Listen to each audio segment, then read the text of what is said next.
Grab a front row seat to the untold stories as we talk about how to live life on your terms. You're officially part of the inner circle. Welcome to Courtside with Courtney. And don't worry, I comped your ticket.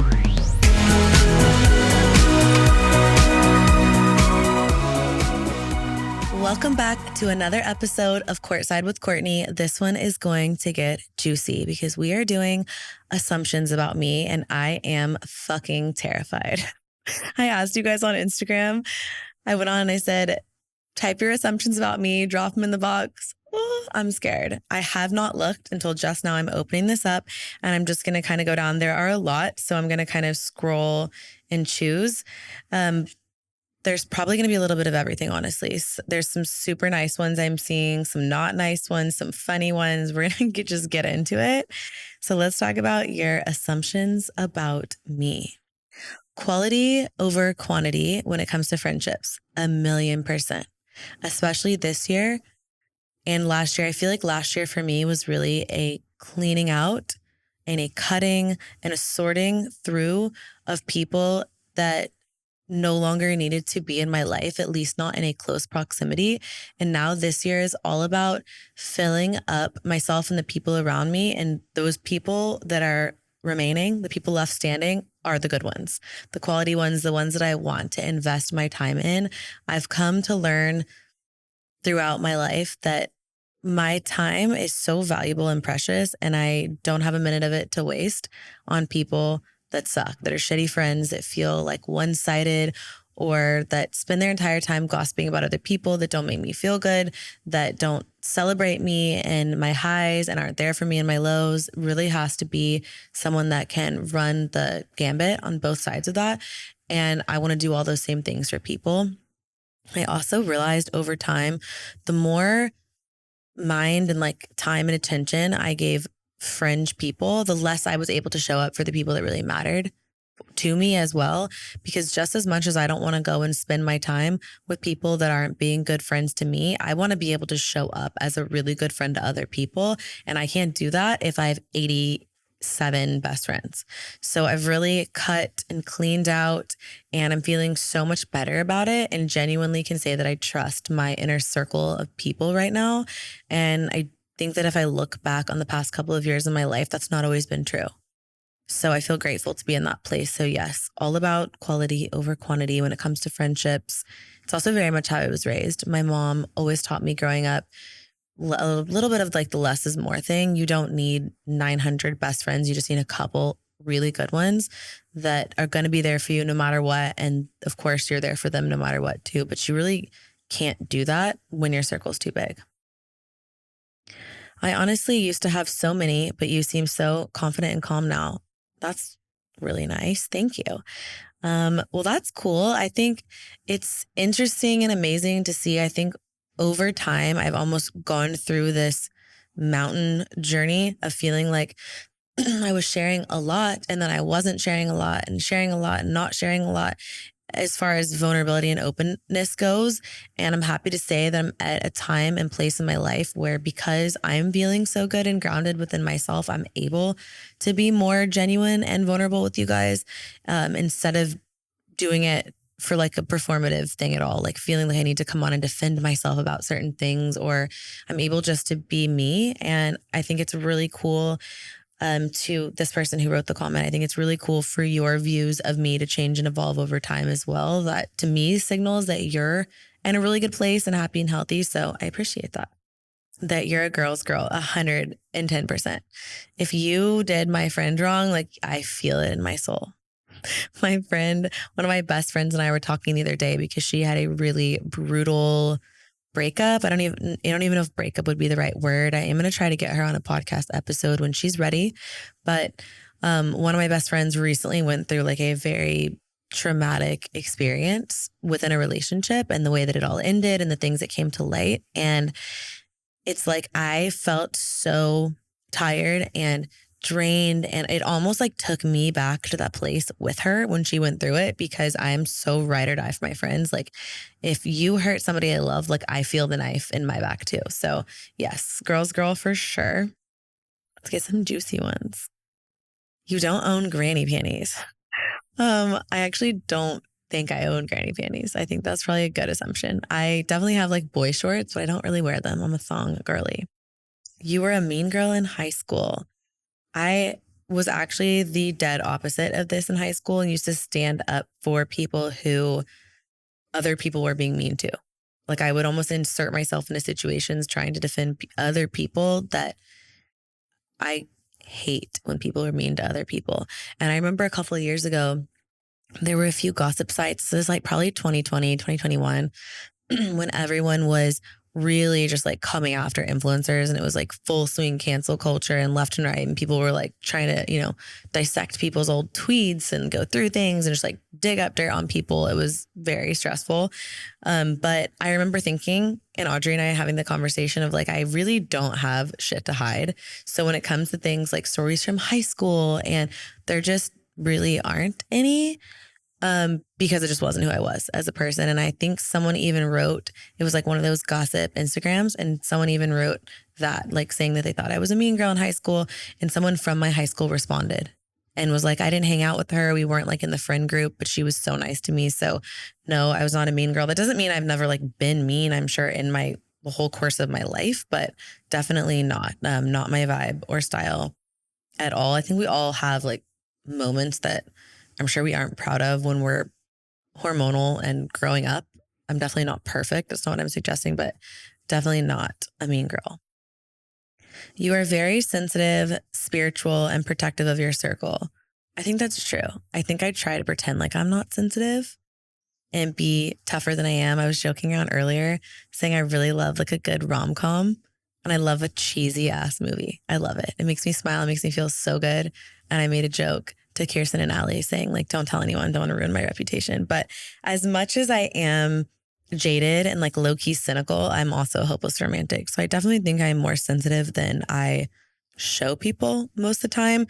And anytime I've ever had a negative reaction in my life or gotten upset, whether it's like in a relationship and I really like pop off about something, it's because I'm hurt. Like it comes from a place of being like upset or offended or sad. So I definitely think I'm more sensitive than I like to admit that I am, and definitely spiritual and very protective of my people. Like I will take a bullet for somebody that I love. Tall. I know you're short, but I have always thought you were tall. Everyone thinks this. I've said this a lot, but it always comes up. I think I just have really long legs for my height, and I'm proportioned like a tall person, but small. I don't know how else to explain it. I don't have small hands. I don't have small feet, but I am like overall small. It's very weird. But like, I don't know, even my hand size, I feel like I hold it up next to people who are 5'3" like I am. And my hands are always so much bigger. And my feet. Allie, how tall are you? 5'2"? 5'1"? You're 5 feet tall? Stop. Really? Okay, Kirsten, you're like 5'7", 5'6", 5'7", and you wear an 8.5, right? And I'm 5'3" and wear an 8. Like I have like a pretty big feet and big hands, and I wear a size 8. Yeah. Clodhoppers. I don't know. I just am built like a tall person, but small. It's strange, but it is true. I was even in Pilates the other day, and the instructor was like, if you're tall, put your hands down here, like on the block on top of the reformer.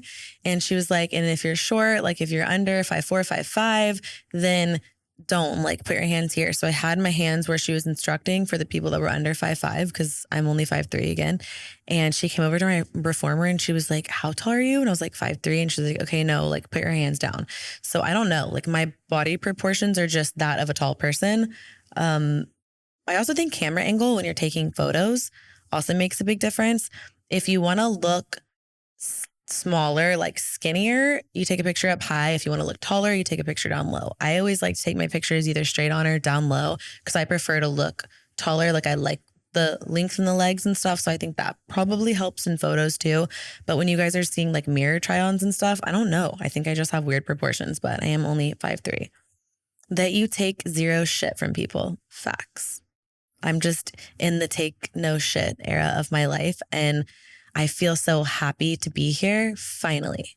I think for so long I was like, I don't want to care what people think and I don't want to lose sleep over it, but I kind of did still to some capacity. Now I genuinely don't care because I've realized that no matter what I do, there are always going to be people committed to misunderstanding me. And I have to just be okay with that. If I'm not okay with that, I can't have this profession.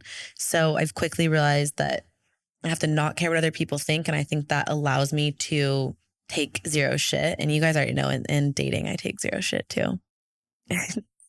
I'm high maintenance. That's probably true. I probably am high maintenance. I think I'm going to own that one. I don't know either though, like why low maintenance is like necessarily a good thing. I don't know if it's a good thing or not. Like, I think it's okay to be a little high maintenance. I like to have my nails done. I like to go to the hair salon. I want to get up. I want to get glam. I want to have a cute ass fit on.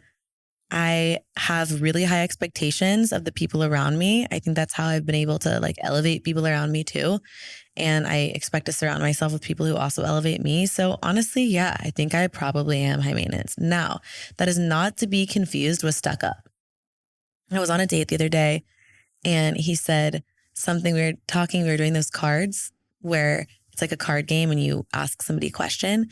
And one of the things was something along the lines of, what are you surprised about, or what's something that you've like discovered after getting to know me? And one of the things that he said was that I was really down to earth and really grounded. And I think a lot of people misconstrue high maintenance and rude, or high maintenance and stuck up. And I don't think that they're the same thing. I think you have to bifurcate between the two. I think I could be high maintenance and still be grounded and down to earth. Like, get you a girl that can do both. I still want to go on a hike and I still have all my no makeup days and I still look like shit sometimes when I wake up and like all the time when I wake up, but I still have those moments. I'm not prissy, but I'm high maintenance. Like, I like nice shit. So I think that's the kind of distinction there that I'll give you guys. You don't watch award shows like the Golden Globes, Emmys, and the Oscars. This is so specific, but honestly, dead on. I was just looking at Kylie and Timothy Chalamet though. So I see it all on socials. I feel like I end up scrolling TikTok and I'll see it on there when I'm following. There's a couple accounts that I like to follow that cover pop culture stuff. And so I feel like I'll see it on TikTok and sometimes on Instagram and like memes. And then I'll go and look at the fashion. So I like to look at all the outfits and the fashion afterwards, but I don't usually watch. I used to watch the Grammys a lot when I was more into music and that whole time in my life, but I really don't watch them anymore. I honestly think I don't even know how to turn on the cable part of my TV. I just always watch Netflix or Prime or shows like that, but I never really watch like live TV anymore. Is that weird? You're a nostalgic person and like visiting like songs or like visiting things, songs, movies, places from your past. I definitely think I'm nostalgic. But yeah, no, I think I'm nostalgic.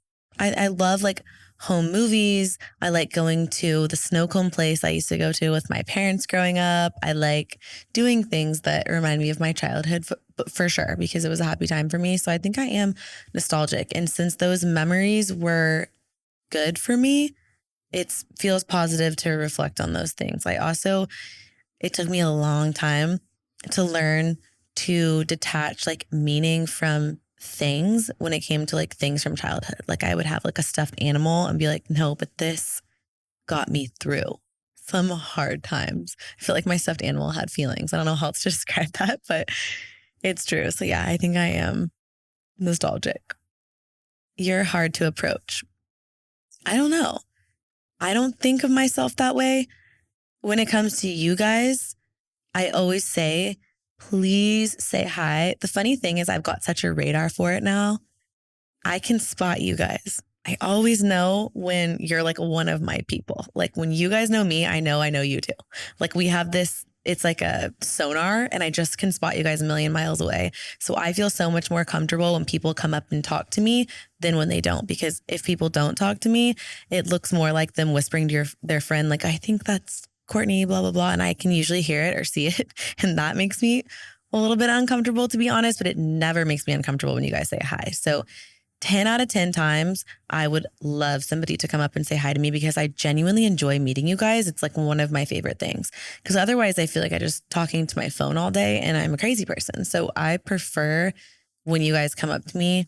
It's so much fun. When it comes to like in the dating realm, I could see myself being unapproachable because I don't get suckered in by things. Like, I'm never going to be the girl that's looking for a guy to buy me a drink at the bar when I'm single ever. I'm like, nah, like, fuck that. I'll buy my own drink. I don't want to feel like I owe you anything. So I think I probably give off pretty standoffish vibes in that sense. But when it comes to you guys, my girls, yes, please always come say hi. I would love to meet you guys. Your heart would love to give Kinsley a sibling. We were just talking about this earlier. I don't know, honestly. I'm 100% sure that I am 100% unsure about that. I have no idea. I don't think I know the answer right now. And I think it's because I'm not in the situation. When I'm certain that I have the person that I want to spend the rest of my life with, and when I find like that partner and I'm at that place with somebody where I'm really sure that they're who I want to do life with, I think I'll know the answer to that question. I think a lot of it is also going to be determined by them and how they feel and what they want and where they're at too. So I honestly don't know. I don't feel like it's super heavy on my heart right now. Like Kinsley needs a sibling, because the reality is she's kind of already grown up like an only child. She's 6 years old. And by the time I actually were to have another kid, I mean, it wouldn't be tomorrow, knock on wood. So I feel like it could genuinely go either way. You would do a reality show. No, false. I have been asked to do reality shows more than one time. Most recently got emailed about Real Housewives of New York, which is funny because I am not in New York and I also am not a housewife. But I think they have like a more broad view on it now where it's more like I don't know, married to your career or whatever it is. But no, I wouldn't do a reality show for a couple of reasons. And this is not to knock anyone else on reality TV. So I'm kind of mindful of what I'm saying because this is just for me personally. I feel like I have worked so hard to build what I have.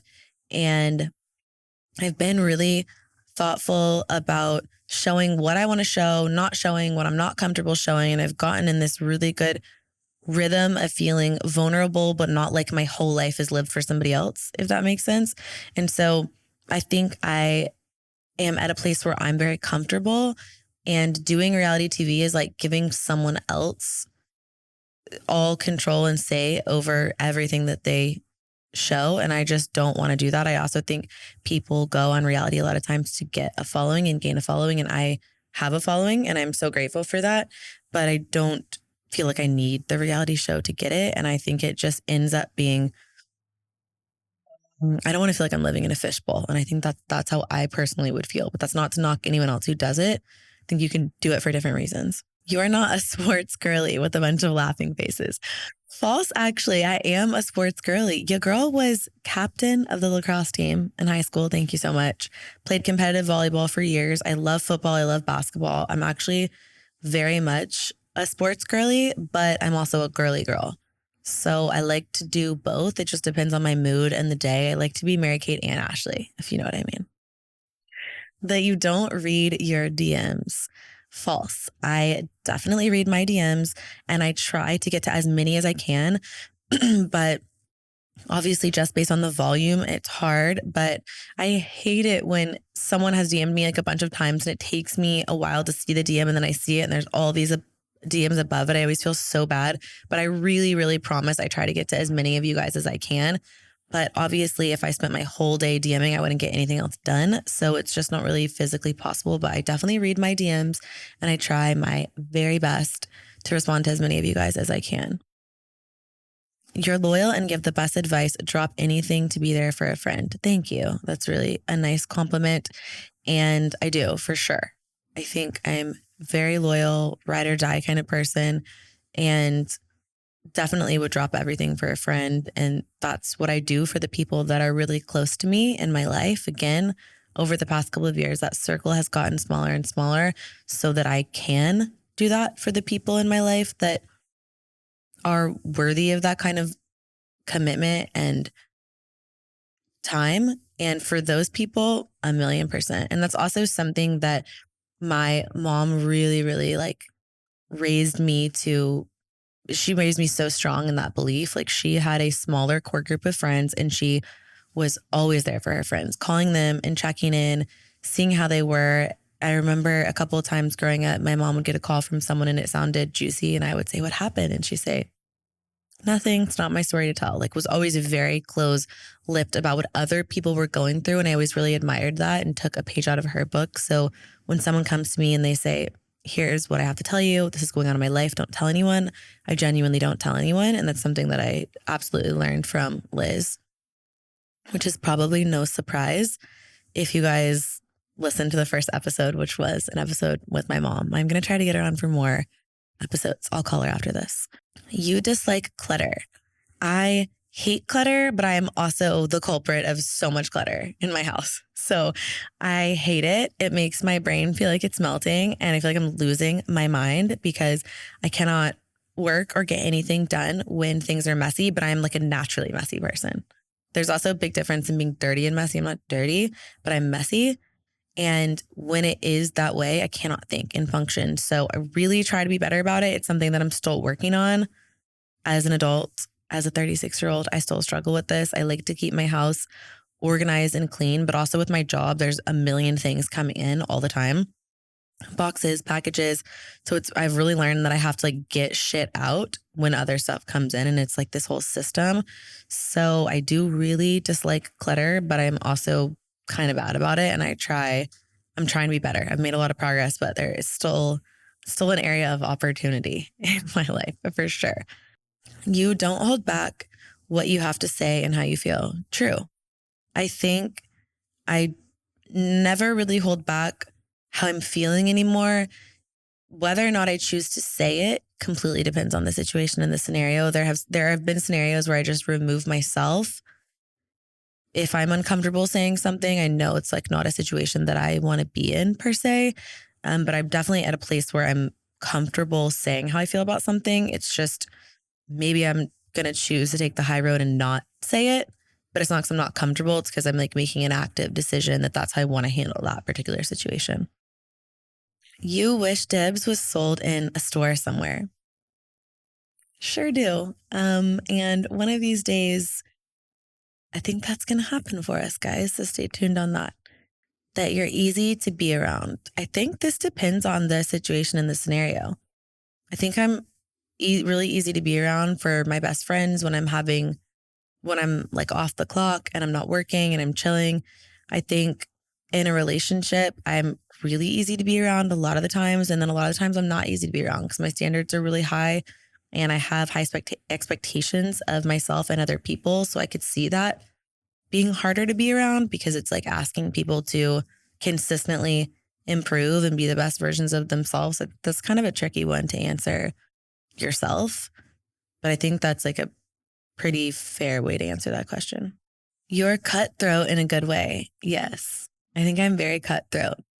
I think I'm very warm to the people that I love in my life, like all of my friends and my family and obviously Kinsley and people like that in my life, my best friends. But I think I can be very cold when people do me wrong. I'm like hyper loyal and I'll take a bullet for the people in my life. And then if you really, really wrong me, if you betray me, if you fuck me over, if we're dating, you cheat on me, I'm ice fucking cold, like very cold, quickly. Like I can just turn it off, which I'm not saying is a good or bad thing, but it is just how I am. You're an impulse purchaser for sure. I'm absolutely a very impulsive purchaser, or I have kind of notoriously been my whole life. I think lately I've tried to be more mindful of my purchases and make sure that if it's something that is like fashion related or like an accessory, something that's higher end too, I really am more mindful about making sure I'm going to be able to get a lot of wear out of it, cost per wear for sure. I think lately I've tried to make more classic like purchases I know I'm going to wear a million times over. But I've definitely had my fair share of impulsive purchases. And that's absolutely my kryptonite. Like that is absolutely my vice, if you will, is shopping. You fall in love fast. No, I think I'm like a very flirtatious person. I think I become like interested in somebody, but I can become uninterested extremely quickly. And loving someone, it takes at this point in my life, it's such a deeper, different thing that it takes me a lot longer to get there. I have been in one too many uncomfortable situations where like a couple weeks in, someone's like, I love you. And I'm like, thank you, which can definitely be awkward. So I think in the past, before I learned all the lessons that I have learned in the past 3 years, 4 years, I have moved quickly in relationships, but I feel like that version of me is kind of gone, to be honest. I don't really even have the capacity to want to move that quick anymore because I've learned that that is single-handedly the thing that got me into a lot of negative situations, thinking that I knew somebody better than I did before time allowed to show me that I didn't. So I absolutely think maybe that used to be true, but now I don't even think it's physically possible for me, to be honest. The non-strict parent. To be completely transparent with you guys, this one's kind of hard because while Alex and I co-parent Kinsley together, I don't really like physically see him parent her because I'm not there. So I guess it's kind of hard to, I can assume based on like what I know about him as a person that I think we would be strict about different things.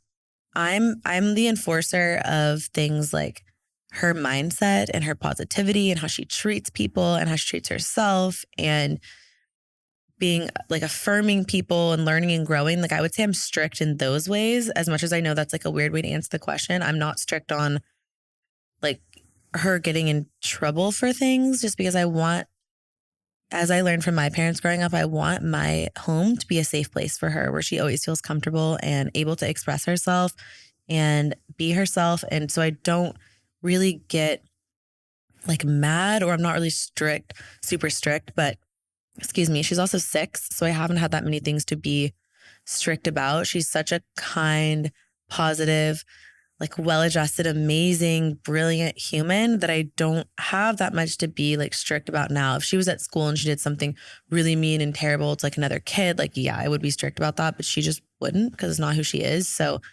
talk to me in her teenage years when we're both wanting to pull our hair out, then my opinion might change, but I don't really have that many reasons to be strict with her. That you're obsessed with lip filler. Fuck you. I'm kidding. Oh, I'm kidding. We can keep that in there though, because yeah, honestly.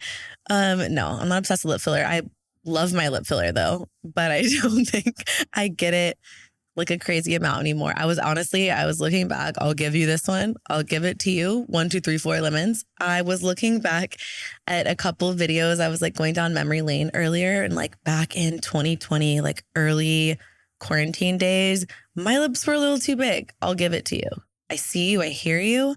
I didn't really see it in the moment. Right now, I genuinely love them. So I am obsessed with my lips with the lip filler. I love it. I love how they look right now. I think they look great, but I'm not obsessed with getting lip filler. Like I got it a couple of weeks ago for the first time in like a year. I hadn't gotten it in a long time. I'm finding that it lasts longer over time, but I think you should do you no matter what. If you don't like lip filler, I'll let you in on a little secret. You don't need to tell anyone. You can just not go and get it, but you don't need to let me know that you don't like it. You kindly smile and laugh at men who approach you and keep walking. And they gave a little peace sign. That's really cute. I don't know. I think I definitely laugh sometimes. I think maybe I laugh more when I'm uncomfortable. If I'm feeling pretty comfortable, I think I'd usually make like a smart ass, witty, kind of like sassy comment to them and then keep walking. I like to twist the knife a little bit if someone's being like a douchebag, but if they're being cool, then I wouldn't laugh at them and be rude or anything. But if they're not, I think they're asking for it a little bit. Can we get a house tour? Honestly, probably no. I will show you guys like rooms in my house, but I feel like walking around the house and being like, here's the back entrance. This is how you enter. If you press the code this, you can get in. And I'll walk up and take a right to my room. And Kinsley was like, no, probably not like the safest thing to do, to be honest. But I think the real underlining question is like, do you want to see the rooms in my house? And yeah, I can show you guys for sure the different areas in my house. There are like absolutely areas where I'm like, I love it. This feels so cozy and great. And we love it here. And then there's like, a junk closet, pretty typical. I think I've shown you guys my Harry Potter closet before, but if not, I can show you again soon. So yes, I think your underlying question is, can I show you more of my house and home decor? And I can absolutely do that. You are the boss in the relationship. When I'm in a relationship with someone, I think I have been that way and I haven't. And I'm not sure which way has served me. To be honest, I think it's more about a balance. I think any time in my life where I've been like, I'm wearing the pants and that like it's not really going to be great. And then the times when I feel like I had no say was also fucking terrible. So I think it's a little bit of both. For me, my goal is to kind of remain in my feminine within a romantic relationship because I have to be in my masculine for work so often and getting things done and almost even like single parenting and just doing shit. I find myself in my masculine a lot. And so being able to be in my feminine in a relationship is really important. But I think having a healthy flow is the key. So I try to do both at different times. You'd like a partner to share life with, but just haven't found him. Yeah, I definitely want a partner to share life with, but it has to be the right partner. I made this joke the other day on TikTok because I'm constantly getting the comment from people, not constantly, but every now and then someone will comment saying like, oh, why are you guys taking advice from someone who can't keep a man? And it's like, babe, first of all, that's not what happens here. And second of all, it's not about keeping a man. It's about finding the right man that you want to keep. I think there's this weird thing in our society where it's like, find a man, get married, do the things. And like, then you have made it in your life. Like there's your goal. You're ready to go. And at the end of the day, it's like, I don't just want like a man. I want the man. It's super, super fucking easy to find a man. There have been many, and they've all gotten cut, by the way, not because I couldn't like hold on to them, but because I didn't want to hold on to them. And why would you? It's all about finding the right person for you, person that's a fit for you in every category, someone that it's just easy with. And there are obviously always going to be hard times and hard days, but someone that you stand behind enough to want to do life with and work through things with, someone that is like genuinely a partner. Of course I want, but that's very different than just like finding a man. You've always been very confident. No. I don't think I was always very confident. I mean, I had a mustache in middle school, so that took a few years to get over. So no, I don't think I was always confident. I grew up in an era where at the time, I was going through puberty.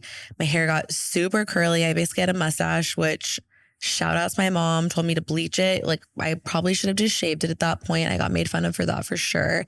I didn't love my bushy eyebrows. Like I want to be Mary Kate and Ashley. And that was just not happening for me in that moment. So I was not always confident. I think I absolutely learned to be extremely confident. I'm deeply confident in who I am now, which I've done episodes about, but that's driven by the fact that I know I will always show up for myself. I keep a promise to myself and I look good doing it. So yes, I am now confident, but I absolutely was not confident in my mustache days. Also, shout out to all of the guys who were mean to me in middle school who came back around later trying to be nice. So I'm assuming that your new podcast is all about you and your advice. It's not guest oriented. Definitely wanted to root and ground the podcast with a lot of solo episodes because that's kind of what we're doing here. But I absolutely have guests that I have had on and that will be coming on. Lots of really good ones for you guys to get excited about. So stay tuned for that. But it's going to be a really good mix, I think, of solo episodes and guests. So true and false. You've always had a lot of friends, including when growing up. I think I always have had a decent amount of friends, but that doesn't mean I've always had good friends. I'm very fortunate and I've fought for it right now in my life to feel like I have really, really good friends, but I haven't always felt like that at all. I think just because you have friends doesn't mean that they're good. And sometimes in the seasons of my life where I feel like I knew the most people or was talking to the most people, they were the hardest seasons almost. Like I didn't necessarily feel fulfilled or happy or seen. I still felt really alone in all those seasons, even though I was surrounded by a lot of people. And I think when I pared down and have more quality relationships over quantity, I've been a lot happier that way. Your ex-husband cheated on you. False. Didn't get cheated on, to my knowledge, at least. I don't think I got cheated on. That was definitely not the reason that we broke up at all. So no, he did not cheat on me. Looks like you don't associate with a lot of influencers, but I trust it's for good reason. You seem real. Thank you. I think I've definitely weaned down my circle over the years because I've gone burned and those things were really hard for me. I think at this point in my life, I don't associate with other girls just because they're influencers. The friends that I have that also create content and that are influencers or that are in this world are friends that I would have any other day in any other career. It's just people that I would be friends with in general, not because this is our shared career. I think in the beginning of my career, I was looking for friends because it's a different life. It's hard sometimes, as amazing as it is. There are unique things to this career path that it's nice to have other people that you feel like understand those things. And I think for me, I was seeking sort of like camaraderie in that way. And then I learned over time that just because someone has the same career as you or same career path as you doesn't necessarily mean they're going to be a good friendship fit for you. So after getting burned a couple times, I think I just have learned to do my own thing. And most of my best friends, I would say, are not influencers, although I still do have quite a few good girlfriends who are influencers. And I also think it's all about what you guys see and don't see. Sometimes I have like tons of offline conversations with people, FaceTimes, calls, texts, DMing with girls who I know and I have loved for years and that are influencers I've been friends with for a million years and are still my really good friends to this day. But just because you don't see those friendships online doesn't mean that they're not happening behind the scenes. So I think yes and no. I definitely have really good friends in this industry that I've had for a long time that I love and respect so much. And then friends that do completely different careers that have nothing to do with this at all. So I think I'm just in a place where I want just good friends in general, regardless of what they do. And some have similar careers to me and some don't. That's it. A little sweaty, but honestly, that one was fairly easy. You guys were pretty nice on that one. So thank you guys. I love you. And I hope you liked this fun little assumptions about me episode. Maybe DM me a couple more assumptions and we can do like a part 2 of this or something. Cause I think that would be really fun. Let's keep them coming, make them juicy. I love you guys and I'll see you in my next episode. Bye.